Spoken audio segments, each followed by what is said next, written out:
कोल्हापूर जिल्ह्यातील राधानगरी तालुक्यातील कांबळवाडी गावच्या स्वप्नील कुसाळेनं महाराष्ट्राची शान वाढवली आहे. कैलासवासी खाशाबा जाधव यांच्यानंतर तब्बल 72 वर्षानं महाराष्ट्राला मिळालेलं हे दुसरं वैयक्तिक ऑलिम्पिक पदक असून महाराष्ट्रातील कोल्हापूर जिल्ह्यातील कांबळवाडीचा तरुण स्वप्नील कुसाळे यानं हे पदक जिंकत गरुड भरारी मारली आहे.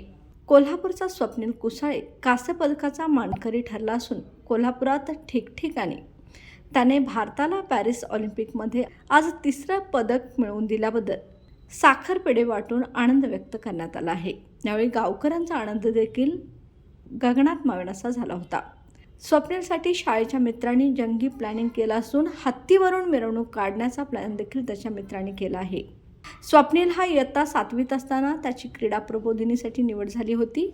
भोसला मिलिटरी स्कूलमध्येही त्याने सराव सुरू ठेवला होता. प्रचंड इच्छाशक्ती, जिद्द, चिकाटी आणि क्रीडा प्रबोधिनीतील प्रशिक्षणाच्या जोरावर त्याने ऐतिहासिक कामगिरी करून आंतरराष्ट्रीय स्तरावर महाराष्ट्राचा गौरव वाढवला आहे.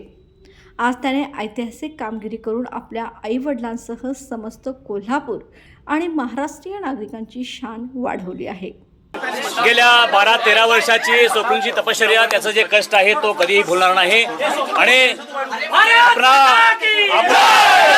आपला तिरंगा झेंडा तो कधीही खाली पडू देणार नव्हता याची मला खात्री होती. भले तो तिसरा आला तरी चालेल, पण त्यानं तिरंगा ध्वज आपला फडकत ठेवलेला आहे याचा मला अभिमान वाटतो. त्यासाठी जे पर्यावरण आहे ते आम्ही शब्दामध्ये बोलू शकत नाही. फार मोठा तपश्चर्या आमची आहे आणि यामध्ये त्याचं फार मोठं कष्ट जे आहे त्याचं कष्ट फार मोठं आहे हे आम्ही विसरून चालत नाही. आम्ही नक्कीच या ठिकाणी अगदी कोल्हापूरपासून त्याचं जंगी स्वागत करू आणि माझे सारे गाववाले, सारे माझे मित्र, नातेवाईक आम्ही सगळेजण त्याचे अगदी चांगल्या प्रकारे स्वागत करू. या ठिकाणी जल्लोष करू.